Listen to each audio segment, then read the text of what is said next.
இன்றைக்கு நான் பரிசுத்த வேத வசனங்களிலிருந்து 2 கட்டமான காரியங்களை உங்களுக்கு கொஞ்சம் ஞாபகப்படுத்தி விட்டு உங்களுக்காக தொடர்ந்து கூடியிருக்கிற அத்தனை பேர் சேர்ந்து ஜெபம் பண்ண போகும். முதலாவது, இந்த மிஷனரி ஊழியர்களுக்காக கொடுத்தல் பற்றின ஒரு 3 வார்த்தைகளை உங்களுக்கு முன்வைக்க விரும்புகிறேன். வேத புத்தகத்துல சொல்லப்பட்டிருக்கிற 3 வார்த்தைகள். அதுக்கு பிறகு கொடுக்கிற தேவ பிள்ளைகளாகிய உங்களுக்கு உண்டாகக்கூடிய நன்மைகள் பற்றிய ஒரு 3 வார்த்தைகள். இந்த 6 வார்த்தைகளையும் நான் சொல்லிவிட்டு நாம் சேர்ந்து ஊக்கமாக கொடுக்கிற கர்த்தருடைய பிள்ளைகள் அவர்கள் மேன்மை அடையும்படி ஜெபிக்க போகணும். தயவாய் கவனியுங்கள். முதலாவது 3 யோவான் 1ஆம் அதிகாரம் 6 முதல் 8 வரையிலான 3 வசனங்கள். 3 யோவான் 1ஆம் அதிகாரம் 6 முதல் 8 வரையிலான வசனங்கள். கர்த்தருக்கு ஸ்தோத்திரம். அதை நாங்கள் வாசிக்கும் பொழுது கவனியுங்கள். அவர்கள் உன்னுடைய அன்பை குறித்து சபைக்கு முன்பாக சாட்சி சொன்னார்கள். தேவனுக்கு முன்பாக பாத்திரமானபடி அவர்களை நீ வழிவிட்டு அனுப்பினால் நலமாயிருக்கும். ஏனெனில் அவர்கள் புறஜாதியாரிடத்தில் ஒன்றும் வாங்காமல் அவருடைய நாமத்தின் நிமித்தம் புறப்பட்டு போனார்கள். ஆகையால் நாம் சத்தியத்திற்கு உடன் வேலையாட்களாய் இருக்கும்படி அப்படிப்பட்டவர்களை சேர்த்துக் கொள்ள கடனாளிகளாய் இருக்கிறோம். கர்த்தருக்கு மகிமை உண்டாகட்டும். இங்கே யோவான் அப்போஸ்தலன் அவர் தாயு என்கிற ஒரு மனிதனுக்கு, ஒரு விசுவாசிக்கு அவர் எழுதுகிற எழுத்து.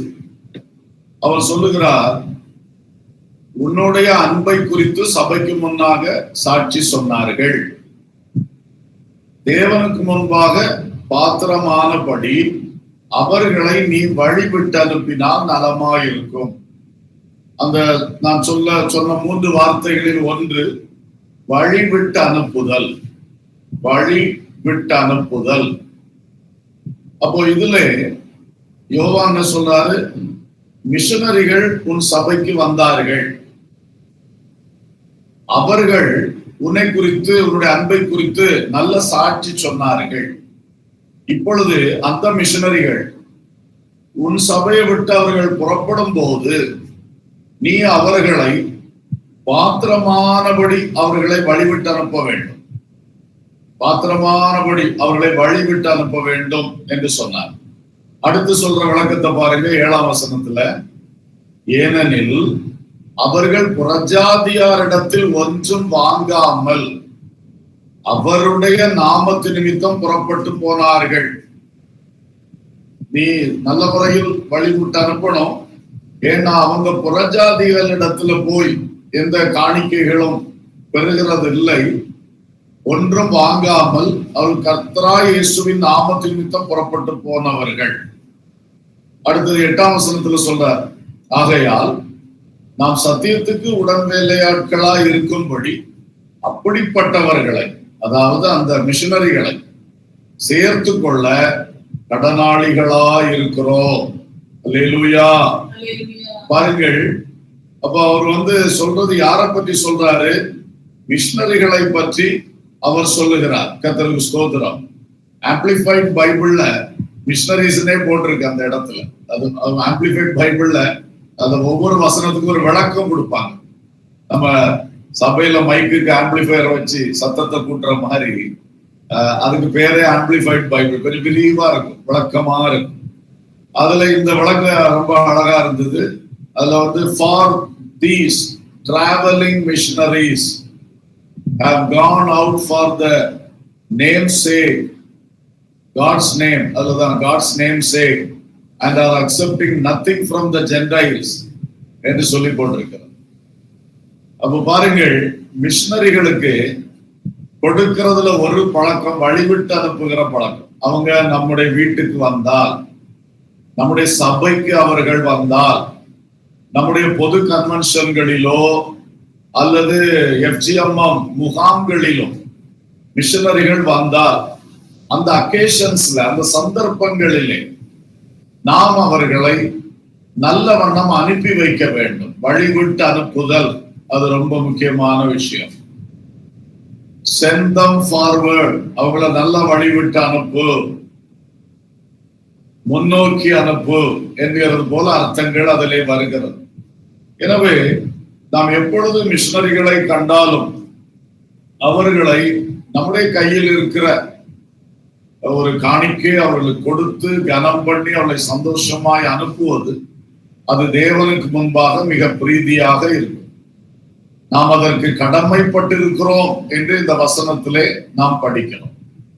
அப்போ இது அவ்வப்போது அக்கேஷனலா பார்க்க ஒரு சந்தர்ப்பம் கிடைச்சு, எங்க சர்ச்சுக்கு இந்த மிஷனரி வர்றாங்கன்னு ஒரு அறிவிப்பு பாஸ்டர் கொடுத்தார், அடுத்த வாரம் அந்த மிஷனரி வருவான், சரி நான் கையில ஒரு சின்ன ஒரு காணிக்கை எக்ஸ்ட்ராவா எடுத்துட்டு போறேன், ஸ்பெஷலா எடுத்துட்டு போறேன், அதை அவருக்கு கொடுக்கணும்.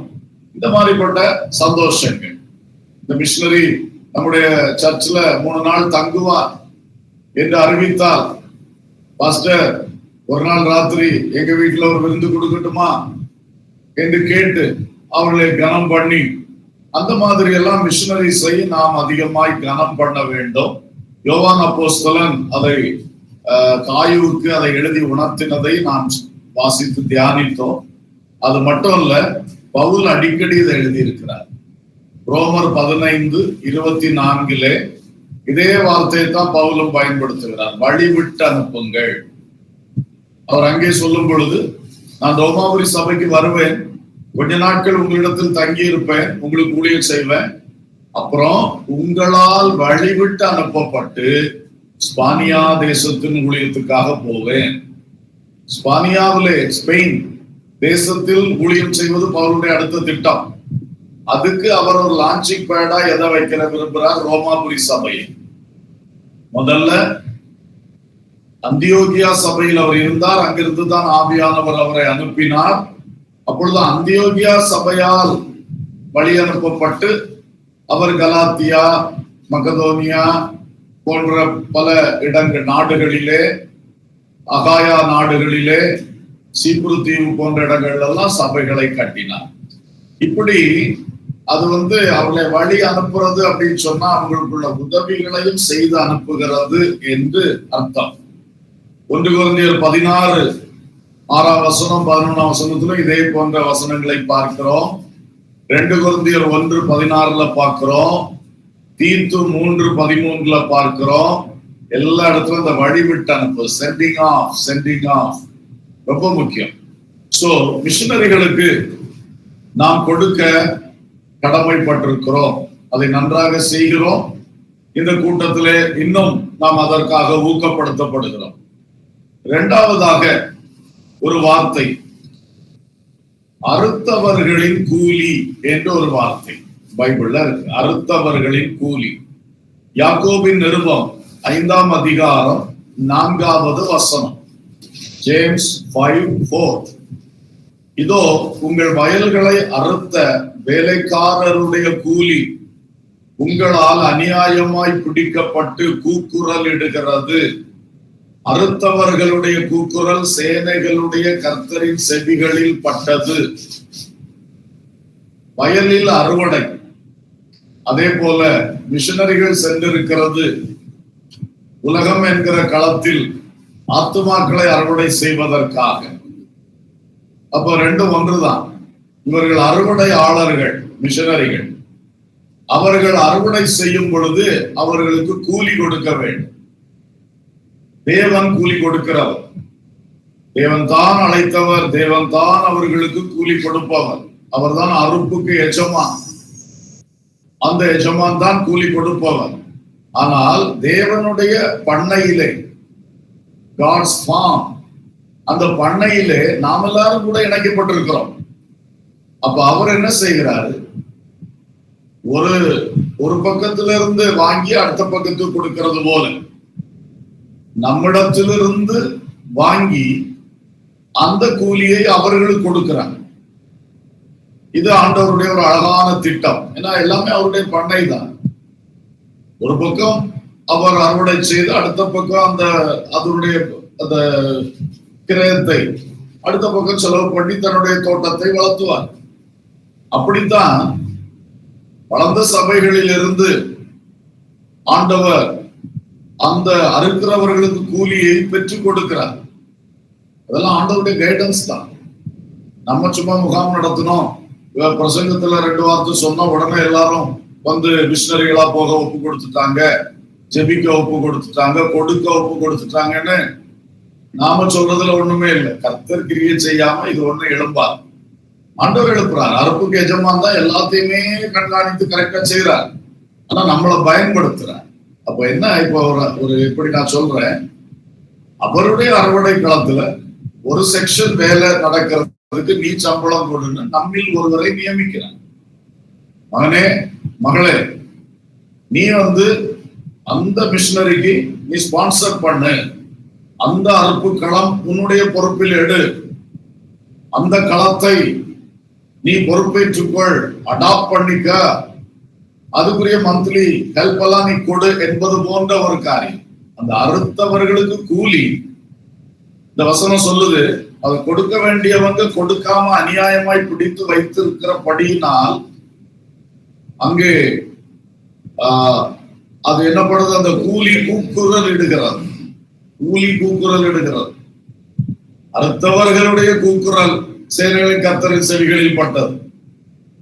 இதை இப்படி கூட எடுத்துக்கலாம். பாருங்க, அங்க கொடுக்க வேண்டிய பணம் நம்ம கையில இருந்தா அது கூக்குரல் இடுமா சேனைகளின் கர்த்தரை நோக்கி. அங்கே அறுத்தவருக்கு போய் சேர வேண்டியது போய் சேரலன்னா அவர் வேதனையோடு இருப்பார். சோ இந்த காரியங்கள் இல்லாதபடி கர்த்தர் யாருக்கு ஏவுதல் தருகிறார், ஒரு ஊழிய களத்தை தத்தெடுத்து செய்கிறது. அப்படி அநேக தேவ மக்களை நமக்கு ஆண்டவர் எழுப்பி தந்திருக்கிறார். அறுக்கிறவர்களுக்கு கூலி கொடுக்கின்ற அருமையான தேவ மக்கள். இது ஒரு பெரிய உன்னதமான பணி, உயர்ந்த பணி. நீங்கள் அதில் அநேகர் ஈடுபட்டிருப்பது மிகுந்த சந்தோஷம். அதை தொடர்ந்து செய்யுங்கள். அது மறந்து இருந்திராத படிக்கு நன்றாய் செய்யுங்கள். கர்த்தர் உங்களை ஆசீர்வதிப்பார். மிஷனரிகளும் மேன்மையாக இருப்பார்கள், செயல்படுவார்கள். மூன்றாவதாக, வயல் வாங்கத்தக்க கிரயம். இப்படி ஒரு வார்த்தை பைபிள்ல இருக்கு. வழிவிட்டு அனுப்புதல், அறுத்தவர்களின் கூலி. மூன்றாவது, வயல் வாங்கத்தக்க கிரயம். நீதிமொழிகள் 27ஆம் அதிகாரம் 26ஆம் வசனத்துல பாக்குறோம். ஆட்டுக்குட்டிகள் உனக்கு வஸ்திரத்தையும் கடாக்கள் வயல் வாங்கத்தக்க கிரயத்தையும் கொடுக்கும். ஆட்டுக்குட்டிகள் மேய்ப்பனுக்கு வஸ்திரத்தை கொடுக்கும், கடாக்கள் வயல் வாங்கத்தக்க கிரயத்தையும் கொடுக்கும். அப்ப பாருங்கள், நாம் மிஷனரிகளுக்கு அவ்வப்போது கொடுக்கிறோம். சில மிஷனரி களங்களை தத்தெடுத்து ஸ்பான்சர் பண்ணி மந்த்லி ஹெல்ப் தொடர்ந்து அனுப்புறோம். மூன்றாவது, டோனர்ஸ், ஒரு வயல் வாங்க கூடிய, அதாவது சர்ச் ஸ்தாபிக்கிறதுக்கு, ஊழியத்தை ஸ்தாபிக்கிறதுக்கு இடம் வாங்கணும், கட்டடம் கட்டணும். அப்படியும் ஆண்டோடைய கிருபையினாலே நமக்கு பல டோனர்ஸை கர்த்தர் எழுப்பி தந்து கொண்டே இருக்கிறதுனால ஆங்காங்கே இடங்களை வாங்கி ஆலயம் மற்றும் மிஷன் வீடு சேர்ந்த கட்டடங்களை கட்டி அந்த ஊழியங்களை ஸ்தாபித்து வருகிறோம். அதுதான் அந்த கடாக்கள். அது ஒரு பெரிய தொகைகள் தருகிறவர்கள். ஆண்டவர் அவங்களை அப்படி பலப்படுத்தி வச்சிருக்கிறார். அவங்களும் சந்தோஷமா அவனுடைய உள்ளம் திறந்து நான் சபை கட்டுகிறேன் என்று முன் வருகிறவர்கள் உண்டு. சில இடங்கள்ல அதுல பார்ட்னர்ஷிப் வைத்து ஒரு முறை ஒரு 3 ஒரே தாயின் வயிற்றில் பிறந்த 3 பேர், அவங்க 3 பேரும் குடும்பங்களாக இருக்கிறாங்க. பிள்ளைகள்லாம் பெற்றெடுத்து குடும்பங்களாக 3 இடங்கள்ல இருக்கிறாங்க. ஆனா 3 பேர் சேர்ந்து நாங்க ஆளுக்கு 5 lakhs போட்டு 15 lakhs கொடுப்போம், அதை வச்சு ஒரு சர்ச் கட்டணும் அப்படியே கொடுத்தார்கள். அப்படியே உத்தரகாண்ட் மாநிலத்தில் கட்டிமா சபை கட்டி பிரதிஷ்டை செய்யப்பட்டது. இது போல பலருடைய முயற்சிகள். இது என்ன பெரிய தொகைகள். இப்பெல்லாம் லேண்டு வாங்க போனா எவ்வளவு இது போகுது, சிட்டிஸ்ல எல்லாம் கோடிகள்ல போகுது. அப்போ ஆனாலும் கர்த்தருடைய பெரிய கிருபை பாருங்க, இந்த மாதிரி அநேக டோனர்ஸை ஆண்டவர் எழுப்பி நடத்தி கொண்டிருக்கிறார். டெல்லியில் பூமி வாங்குறது பெரிய ஒரு சவாலா இருந்தது. கல்கட்டாவில். இதெல்லாம் கர்த்தர் கிருபையா நடத்தி தந்திருக்கிறார். இன்றைக்கு டெல்லியிலும் கட்டுமான பணி நடந்து கொண்டிருக்கிறது. கல்கட்டாவிலே போன வாரம் பத்திரப்பதிவு செய்யப்பட்டது. இனி ஒரு கட்டடம் கட்டணும். இப்படி ஒவ்வொரு இடங்களிலும், கிராமங்களிலும் சரி பட்டணங்களிலும் சரி, கர்த்தர் ஏற்ற அருமையான தேவதாசர்களை எழுப்பி தருகிறார். சிலர் ஆச்சரியமா இருக்கிறது, அவருடைய தொழில் அதுல வர்றதுல ஒரு பெரும் பகுதிய இந்த மாதிரி மிஷினரி ஊழியத்துக்குன்னே சர்ச்சு கட்டி அவங்களுக்கு அது திருப்தியே இல்லை. இன்னும் கட்டணும். தன்னுடைய தொழில தன்னுடைய லாபத்தை கூட கருதாமல் தியாகிகளாக செய்கிற சகோதரர்களும் நம்ம மத்தியில் உண்டு. இதெல்லாம் தேவனுடைய ராஜ்யத்துக்காக தேவன் செய்யற பெரிய கிரியைகள். உங்களை இப்போ வருஷத்துக்கு ஒருக்கா இந்த மாதிரி நாங்க உங்களுக்காக தைரியமூட்டும் வார்த்தைகளை சொல்லுகிறோம். ஆனா எப்போ உங்களுக்காக ஜெபிக்கிறோம், இன்னும் எப்பொழுதும் ஜெபிப்போம். கர்த்தர் உங்களை மேன்மையாய் ஆசீர்வதித்து நடத்துவாராக. அடுத்ததாக, இந்த மாதிரி செய்யறவங்களுக்கு நிறைய பலன்கள் பைபிள் முழுசும் சொல்லி இருக்கு. இந்த சம்பவங்கள் மூலமும் அப்படி சொல்லி இருக்கு நிறைய. அதோடு கூட இப்ப உதாரணமா தாவீது ராஜா, நீ ஆலயம் கட்ட வேண்டாம்னு சொன்ன பிறகு அவர் சும்மா இருக்க மாட்டார். என் மகன் தானே கட்டுவான், அப்படி சும்மா இருக்க மாட்டார். அப்போ வந்து அந்த நாளாகமும் கடைசியில படிச்சு பார்த்தா 1 நாளாகமும் ரொம்ப ஆச்சரியம். அவர் சொல்லுவாரு, நான் அரசாங்கத்துல இருந்து இவ்வளவு கொடுத்தேன், அதே பெரிய பெரிய தொகைகளும் பொருட்களும், அதுக்கு மேல என்னுடைய இதுல இருந்து கொடுக்குறேன்னு சொல்லுவாரு. பர்சனலா அரசாங்கம், அவருடைய அரசாங்கம் அதுல இருந்து கொடுப்பாரு. இந்த ஆலயத்துக்காக ரொம்ப சேர்த்து வச்சாரு. தனிப்பட்ட முறையில தன் கையில இருந்து கொடுத்தாரு. இத அவர் பப்ளிக்ல சொல்லி அவர் கொடுத்த உடனே அவருடைய பிரபுக்கள் எல்லாம் வரிசையா கொடுப்பாங்க, அதிகாரிகள் கொடுப்பாங்க. பெரிய ஒரு கலெக்ஷன் அங்க நடக்கும். சாலமோனுக்கு ரொம்ப ஈஸியா போச்சு. அவ்வளவு இது தாவீது. இது மாதிரி நிறைய எக்ஸாம்பிள்ஸ் ஆண்டவர் சொல்லியிருக்காரு. அந்த 2 காசு போட்ட விதவை பாருங்க, அது ஒரு எக்ஸாம்பிள் ஆண்டவர் சொன்னது. இது மாதிரி நிறைய நல்ல எக்ஸாம்பிள்ஸ் ஆண்டவர் சொல்லியிருக்காரு. உபதேச வசனங்களாக அப்படியும் நிறைய வசனங்கள் இருக்கிறது. உற்சாகமாய் கொடுக்கிறவங்களுக்கு கர்த்தர் பிரியமா இருக்கிறார் சொல்லியிருக்கு. நாம வந்து சந்தோஷமா மனப்பூர்வமா கொடுக்கணும் என்று சொல்லியிருக்கு, நிறைய சொல்லி. இப்படி இருக்கும்போது நான் ஒரு 3 வார்த்தையை மட்டும் செலக்ட் பண்ணி சொல்லுகிறேன். ஒன்று, கணக்குக்கு பலன் பெருகும். கணக்குக்கு பலன் பெருகும். பலன். பிலிப்பியர் 4:17, உபகாரத்தை நான் நாடாமல் உங்கள் கணக்குக்கு பலன் பெருகும்படியே நாடுகிறேன். பவுல் சொன்ன ஒரு அழகான வார்த்தை.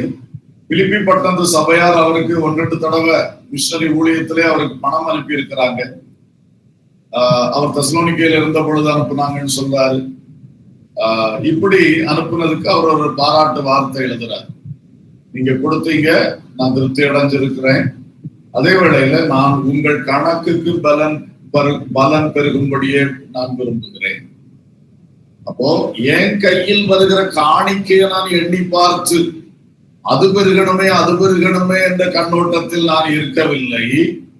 கொடுக்கிறவர்களுடைய கணக்குக்கு பலன் பெருகணுமே என்ற கவனத்தில் இருக்கிறேன்.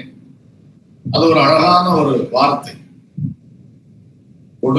நீங்கள் கொடுக்கிறீர்கள், நாங்கள் கர்த்தருடைய ஸ்தானாபதிகளாக நின்று கர்த்தருக்காக அதை வாங்குகிறோம், அதை ஸ்தோத்தரித்து ஜெபித்து அதற்குரிய கணக்கில் சேர்க்கிறோம். அது இந்த சைடு. அப்ப இந்த சைடுல அந்த அக்கௌண்ட், அந்த ஊழியத்துக்கு எவ்வளவு காணிக்க வந்துச்சு, இந்த ஊழியத்துக்கு எவ்வளவு காணிக்க வந்துச்சு கவனித்து பார்த்துதான் அதை செயல்படுத்த முடியும். ஆனா பெறுகிறவர்கள் இதே கண்ணோட்டத்துல மட்டும் இருக்கக்கூடாது. இந்த ஊழியத்துக்கு அது பெருகணும், அந்த ஊழியத்துக்கு அது பெருகணும், கண்டிப்பா பெருகணும். பட் அதுல பொறுப்பாளர்களா இருக்கிற நாங்கள் இந்த சைடு மட்டும் வளரணும்னு பார்க்காம உங்கள் கணக்குக்கு பலன் பெருகும்படி வேண்டுகிறேன். அது நம்முடைய உள்ளங்களை இன்னும் நிரப்படும். அதனால கொடுக்கிற மக்களுக்கு பலன் பெருகணும். கொடுத்துட்டு குறைஞ்சு போனேன்னு ஒருத்தருக்கும் வரக்கூடாது. கர்த்தருக்காக கொடுக்கிறவர்கள் வர்த்தித்து வளரணும். அது கர்த்தர் செய்வார். ஆனா நாம் ஜெபிக்கணும். எல்லாவற்றுக்கும் நம்முடைய ஜபங்களை அவர் எதிர்பார்க்கிறார் தானே. இல்லைன்னா நம்ம ஜெபிக்க வேண்டிய அவசியமே இல்லை. அவருக்கு பாட்டுக்கெல்லாம் செஞ்சுட்டே இருப்பார் தானே. ஆனா ஜெபிக்கிற பழக்கத்தை எதுக்கு தந்திருக்கிறார்? அவர் செய்வார், ஆனா அதுக்காக நீ கேட்டுக்கிட்டே இரு. சோ அந்த விஷயத்தில் இந்த இணைப்பில் இருக்கிற எல்லாருமே ஜெபிக்கிறவங்களுக்காகவும் உழைக்கிற மிஷனரிகளுக்காகவும் ஜெபிக்கும் பொழுது கூடவே கொடுக்கிறவர்களுக்காகவும் நாம் ஜெபிக்கிறோம். அவர்களுடைய கணக்குக்கு பலன் பெருகணும். இரண்டாவது, ஞான நன்மைகள் என்ற ஒரு வார்த்தை இருக்கிறது. ஞான நன்மைகள் ரோமர் 15:27 15:27 இப்படி செய்வது நல்லதென்று எண்ணினார்கள், இப்படி செய்கிறதற்கு அவர்கள் கடனாளிகளாயும் இருக்கிறார்கள். எப்படி என்றால், புறஜாதியார் அவர்களுடைய ஞான நன்மைகளில் பங்கு பெற்றிருக்க சரீர நன்மைகளால் அவர்களுக்கு உதவி செய்ய இவர்கள் கடனாளிகளாய் இருக்கிறார்களே. இது என்ன விஷயம்? எருசலேமிலிருந்து சுவிசேஷம் புறப்பட்டது, உலகத்துக்கு எல்லாம் போச்சு. எருசலேம்ல இருந்தா புறப்பட்டது. அப்போ அதுதான் ஞான நன்மைகள் சொல்லி. ஞான நன்மைகள் ஸ்பிரிச்சுவல் பிளஸிங்ஸ், ஆவிக்குரிய ஆசீர்வாதங்கள் என்ற அர்த்தம். இந்த ஆவிக்குரிய ஆசீர்வாதங்கள் எல்லாம் சுவிசேஷத்தின் மூலமாக எருசலேம் வந்து புறப்பட்டு எல்லா இடத்துக்கும் போச்சு. இப்போ எருசலேமில் பஞ்சம், பரிசுத்தவான்களுக்கு நெருக்கம். அப்போ இந்த மற்ற உலக நாடுகளில் பவுலினால் ஸ்தாபிக்கப்பட்ட சபைகள், அவங்கள நிறைய பேர் புறஜாதிகள். அவங்க அந்த புறஜாதிகளான விசுவாசிகள், நாங்கள் இந்த யூதர்களான அல்லது எருசலேமில் உள்ள விசுவாசிகள் மூலமாக நான் சுவிசேஷத்தை கேட்டு ஞான நன்மைகளை, ஆவிக்குரிய ஆசீர்வாதங்களை அனுபவித்துக் கொண்டிருக்கிறோம். இப்ப அவங்களுக்கு பஞ்சம், சரீரபிரகாரமா அல்லது சாப்பாட்டுக்கு பஞ்சம், கஷ்டம். அதனால நாங்க இப்ப சரீர நன்மைகளை அவங்களுக்கு கொடுப்போம்னு சொன்னாங்க. அப்போ உங்களுக்கு ஞான நன்மைகள், நீங்கள் உங்கள் கணக்குக்கு பலன் என்று சொல்லும் பொழுது, ஒன்று, நீங்கள் கொடுக்கிற பணம் பொருள் உங்களுக்கும் பெருகட்டும். இரண்டாவது, அந்த பணம் பொருள் எல்லாம் அழியும் பொருட்கள் தான். ஆனா தேவனுக்காக அந்த ராஜ்யத்தை கட்டும்படி கொடுக்கிற பிள்ளைகளாகிய உங்களுக்கு ஆத்மாவில் ஆசீர்வாதம், ஞான நன்மைகள், ஞான நன்மைகள், ஆத்மா பொக்கிஷங்களால் நிரம்புகிற ஒரு ஆசீர்வாதத்தையும் கர்த்தர் உங்களுக்கு தருவாராக. கடைசியாக இந்த மூன்றாவது வார்த்தை, செய்கைகளுக்கு தக்க பலன். செய்கைகளுக்கு தக்க பலன். வெளிப்படுத்தல் 22:12 இதோ சீக்கிரமாய் வருகிறேன், அவனவனுடைய கிரியைகளின்படி அவனவனுக்கு நான் அளிக்கும் பலன் என்னோடே கூட வருகிறது. இயேசு வருகையிலே யார் யார் என்னென்ன செய்கைகள் கர்த்தருக்கா செய்தோமோ அத்தனைக்குரிய பலனையும் அவர் நம்ம தருவார். நித்திய நித்தியமாய் அனுபவிக்கிறதுக்கு தருவார். அழியாத பொக்கிஷங்களாக தருவார். ஆகவே நம்முடைய செய்கைகள், சில தேவ பிள்ளைகள் நல்லா ஜெபித்து கொண்டிருக்கிறீங்க, ஒருவேளை என்னால பெருசா கொடுக்க முடியல, ஆனா நான் ஜெபித்து கொண்டிருக்கிறேன், உங்கள் செய்கைக்கு தக்க பலன் நிறைவாக உங்களுக்கு தருவார். சிலர் உழைக்கிறீங்க பல காரியங்கள்ல ஆண்டவருக்காக, உங்களுக்கும் பலன் உண்டு, உங்கள் உழைப்புக்கு பலன் உண்டு, உங்கள் ஜெபத்துக்கு பலன் உண்டு, உங்களுடைய கொடைகள், காணிக்கைகள், இவைகளுக்கும் பலன் உண்டு.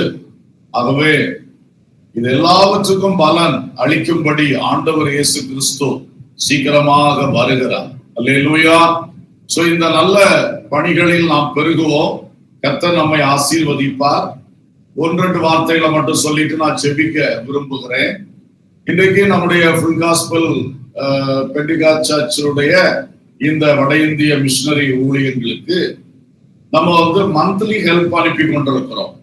சுமார் ஒரு 10 ஊழியங்கள் தன்னிறைவு பெற்று விட்டோம், இனி தெற்கிலிருந்து பணம் அனுப்ப வேண்டாம் என்று சொல்லி இருக்கிறார்கள். அவர்கள் எந்த உதவியும் பெறாமல் அந்த ஊழியங்களை அவர்கள் செய்கிறார்கள். ஒரு சுமார் 10க்கு மேல இருக்கிறார்கள். அப்படி எனக்கு கரெக்டான புள்ளி விவரம் கையில் எடுக்கல. ஒரு 10 களங்களுக்கு மேல அப்படி இருக்கு. சுமார் 100 ஊழிய களங்களில் 10 ஒரு தசமபாகம் தன்னிறைவு பெற்றிருக்கிறது. மற்ற எல்லாருக்கும் மந்த்லி ஒரு சப்போர்ட் அனுப்பி கொண்டு இருக்கிறோம்.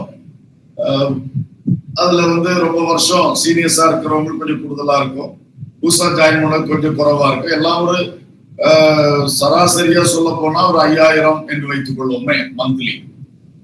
அதுக்கு மேல வாடகை அனுப்பி கொண்டு இருக்கிறோம். வாடகை ஒவ்வொரு இடத்தை பொறுத்து, சிலர் ரொம்ப கூடுதலா இருக்கும், சிலது குறைவா இருக்கும். இதை செய்கிறோம். அதுக்கு மேல நம்முடைய ஸ்தாபனத்தின் ஒழுங்கின்படி ஒரு ஊழிய களத்துக்கு ஒரு இடம் வாங்கி தருவோம், ஒரு கட்டடம் கட்டி தருவோம் என்ற ஒரு திட்டம் வைத்து அப்படி செய்யணும். கட்டட விரிவாக்கங்கள் எல்லாம் அடுத்தது அவங்க பார்த்துக் கொள்ளணும். எல்லாமே ஒரே களத்துக்கு நாங்க செய்து கொண்டே இருக்க முடியாது. ஸ்தாபனமா செய்யும் பொழுது ஒரு இடம் வாங்கி தருவோம், ஒரு கட்டடம், அது ஆலயமும் மிஷன் வீடும் சேர்ந்தது கட்டி தருவோம் சொல்லி அப்படி ஒரு ஒழுங்கு வச்சு செஞ்சுட்டு இருக்கோம். அதுக்கு மேல பல மிசலேனியஸ் ஹெல்ப் பண்றோம். பைக் வாங்கி கொடுக்கிறோம், வாட்டர் கூலர் வாங்கி கொடுக்கிறோம். அவங்களுக்கு 3 வருடங்களுக்கு ஒரு முறை சொந்த ஊருக்கு போக அல்லது ஜெனரல் கன்வென்ஷனுக்கு வர, ஒரு 3 ஆண்டுகளுக்கு ஒரு முறை ஃபேமிலி டிராவலிங் அலவன்ஸ் கொடுக்கிறோம். அவருடைய விவாக காரியங்கள், டெலிவரி காரியங்கள், மரணம், வியாதி போன்றவைகளில் ஸ்தாபனத்தில் வைக்கப்பட்டிருக்கிற அதற்கேற்ற ஒழுங்குகளின்படி சில பண உதவிகளை செய்து வருகின்றோம். அதோடு கூட சில்ட்ரன் மிஷனரி பிள்ளைகளுக்காக அது தனியாகவே ஒரு உண்டியல் காணிக்கை எடுக்கிறோம். அதுல இருந்து அந்த பிள்ளைகளுக்கு ஒரு மந்த்லி ஒரு சிறிய ஹெல்ப், அதை இன்னும் உயர்த்த வேண்டும் என்கிற நிலையில் ஆலோசித்துக் கொண்டு இருக்கிறோம். வருஷத்துக்கு 2 முறை பள்ளிக்கூடம் திறக்கும் பொழுதும் கிறிஸ்து பிறப்பு நாட்களிலும் எல்லாருக்கும் அந்த பிள்ளைகளுக்கு உதவிகளை வழங்குகிறோம். அப்புறம் ஹையர் ஸ்டடீஸ் 12ஆம் வகுப்பு முடித்து அடுத்த காலேஜ் லெவல்ல போகும்போது மதிப்பெண்கள் அடிப்படையில் அவர்களுடைய அந்த உயர்கல்வியுடைய ஃபீஸ் விஷயத்துல ஒரு பெர்சன்டேஜ் ஹெல்ப் பண்றோம், மார்க்குகளின் அடிப்படையில். அப்படி ஒரு ஒழுங்கு வைத்து அதையும் செய்கிறோம். இதற்கு மேல மிஷனரி பிள்ளைகளுக்கு படிக்கிறது, தங்கி படிக்கிறதுக்கு ஹாஸ்டல் கட்ட வேண்டும் என்று அதிலும் அந்த பிலிபித்திலே ஒரு கட்டமாக அந்த மாடியை கட்டி இருக்கிறோம். ஆனா இப்பொழுது உடனே ஹாஸ்டல் அங்கே செயல்படுத்த முடியல. ஏன்னா கிளாஸ் ரூமுக்கே கட்டடம் சரியா இன்னும் அமையல். ஆனாலும் இப்பொழுது கட்டப்பட்டிருக்கிற அந்த மாடி கட்டடம் அதற்காக அப்படி வச்சிருக்கிறோம். இப்படிப்பட்ட காரியங்களுக்கெல்லாம் அந்த உண்டியல் எடுக்கக்கூடிய காசை பயன்படுத்தி செய்து வருகிறோம்.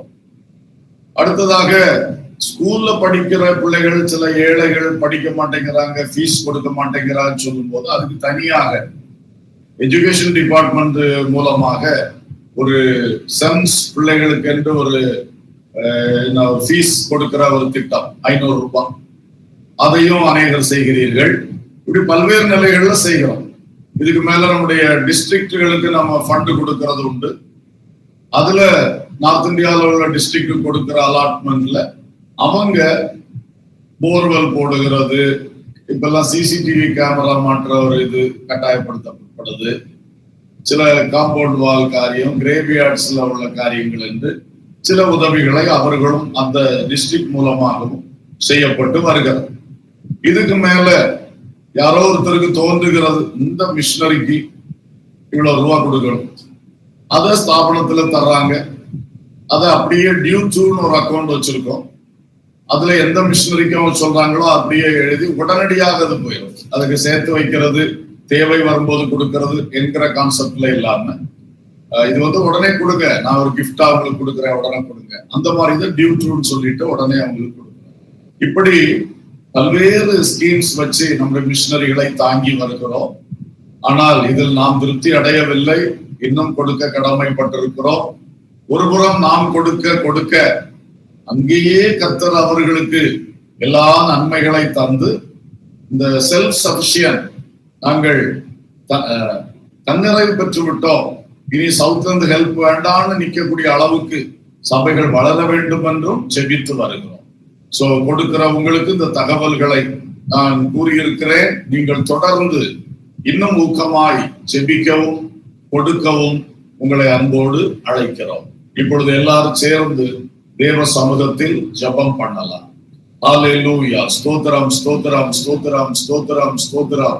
பரலோக பிதாவே, நாங்கள் உம்மை ஸ்தோத்திரிக்கிறோம், வாழ்த்துகிறோம். அப்பா, நாங்கள் தொடர்ந்து மிஷனரிகளுக்காக பல்வேறு ஜெபங்களை எடுத்துக் கொண்டு வரும் பொழுது இன்றைக்கு ஸ்பெஷலாக மிஷனரி ஊழியத்துக்காய் கொடுக்கிற தேவ பிள்ளைகளுக்காய் ஜெபிக்க வேண்டும் என்று பாரத்தோடு இதை செய்கிறோம். பல காரியங்களையும் அவரிடத்தில் மனம் திறந்து பகிர்ந்து கொள்ள உதவி செய்தீர். வசனத்திலிருந்து பேச உதவி செய்தீர். இவர்களுக்காக நாங்கள் மாறி மாறி ஜெபிக்க கிருபை தருகிறீர். எல்லாவற்றுக்காக உம்மை துதிக்கிறோம் ராஜா. இந்த நாளிலே ஆண்டவரே, இந்த ஃபுல் காஸ்பல் பெண்டிகாஸ்ட் சர்ச் ஊழியர்களுக்கு, குறிப்பாய் வட இந்திய மிஷனரி ஊழியர்களுக்கு எந்தெந்த நிலையில் உம்முடைய பிள்ளைகள் கொடுக்கிறார்கள், அதை உம்முடைய கண்கள் பார்க்கிறது. உம்முடைய ஞாபக புஸ்தகத்தில் நீர் எழுதி வைத்திருக்கிறீர். ஆகவே சிறிதோ பெரிதோ கொடுக்கிற, அல்ல அக்கேஷனலா எப்போதோ கொடுக்கறாங்க, சிலர் ரெகுலரா மந்த்லி கொடுக்கறாங்க.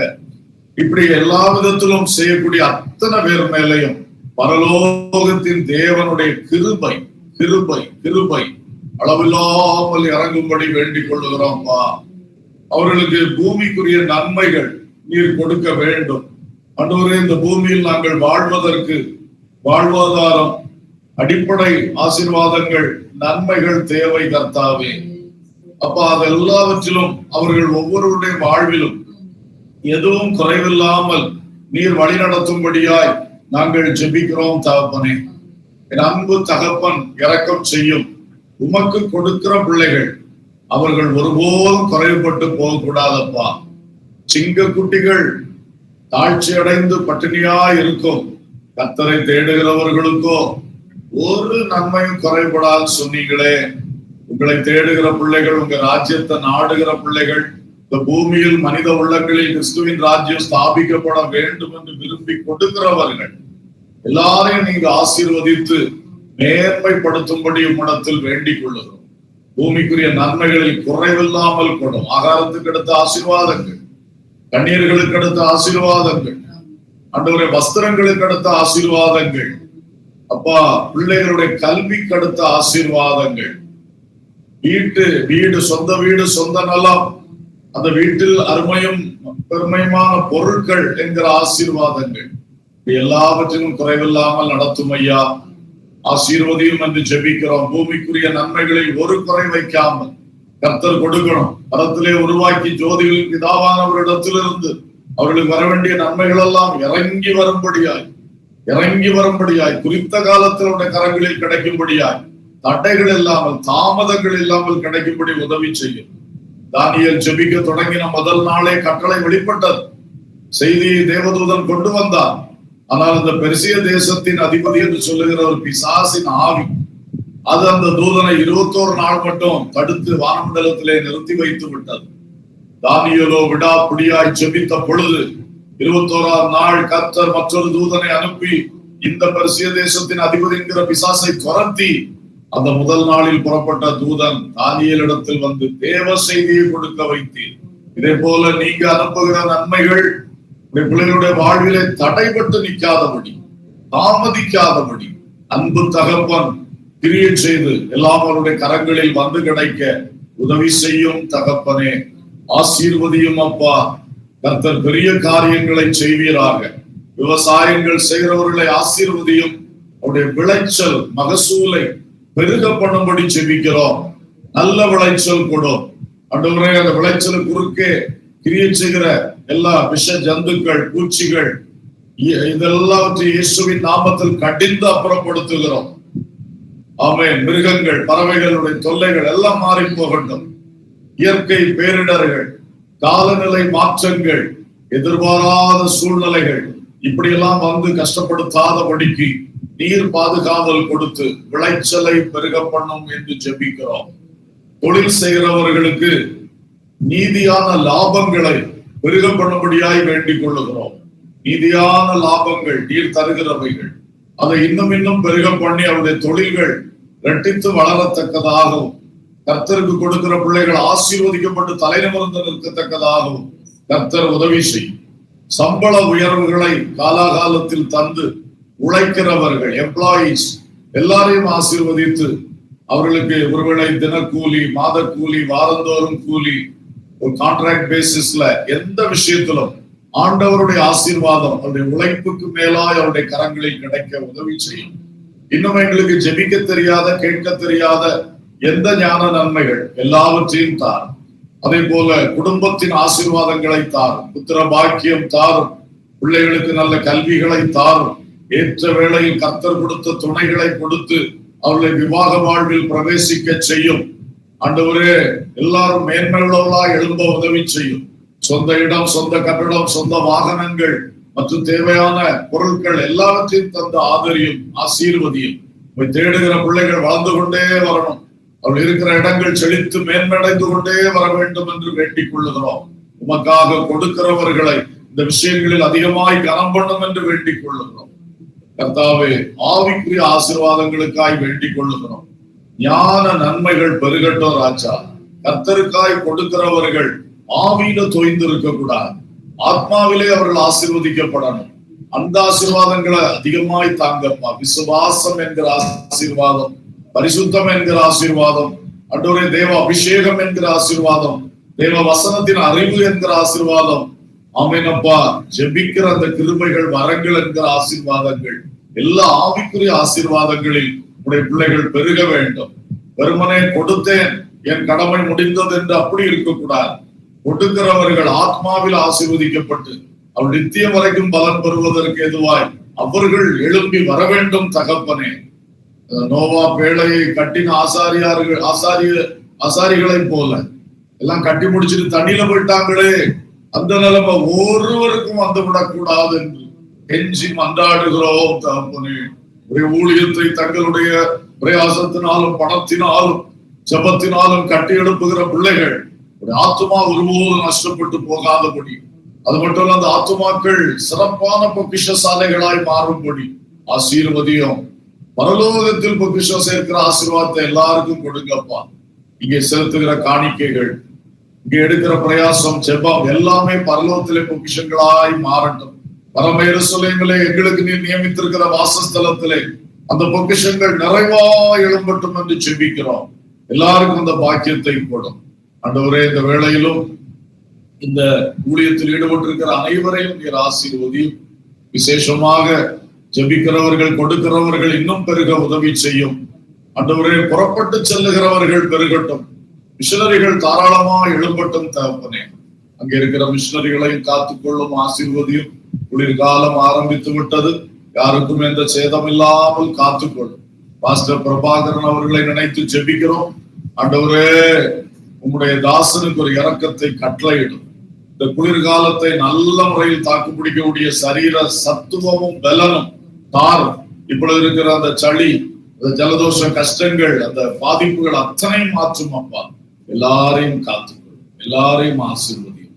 ஜெபத்துல வந்து உங்களுடைய பிள்ளைகளை விசேஷமாய் நினைத்தருளும். தொடர்ந்து FGM மேன்மையாய் செயல்பட்டு இந்த வட இந்திய ஊழியங்கள் பெருக, அப்ராட் மினிஸ்ட்ரிஸ் பெருகி வளர ஆசீர்வதியும். கிருபைக்கு ஒப்பு கொடுக்கிறோம். சகல துதி, கனம், மகிமை உமக்கே நாங்கள் ஏறெடுக்கிறோம். இயேசுவின் நாமத்தில் கேட்கிறோம் ஜீவனுள்ள பிதாவே, ஆமென், ஆமென். என் ஆத்துமாவே கர்த்தரை ஸ்தோத்திரி, என் முழு உள்ளமே அவருடைய பரிசுத்த நாமத்தை ஸ்தோத்திரி. என் ஆத்துமாவே கர்த்தரை ஸ்தோத்திரி, அவர் செய்த சகல உபகாரங்களை மறவாதே.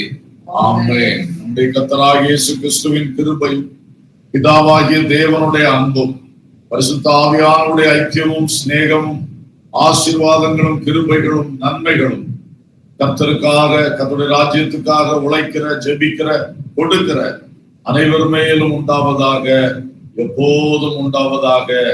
ஆமென், ஆமென்.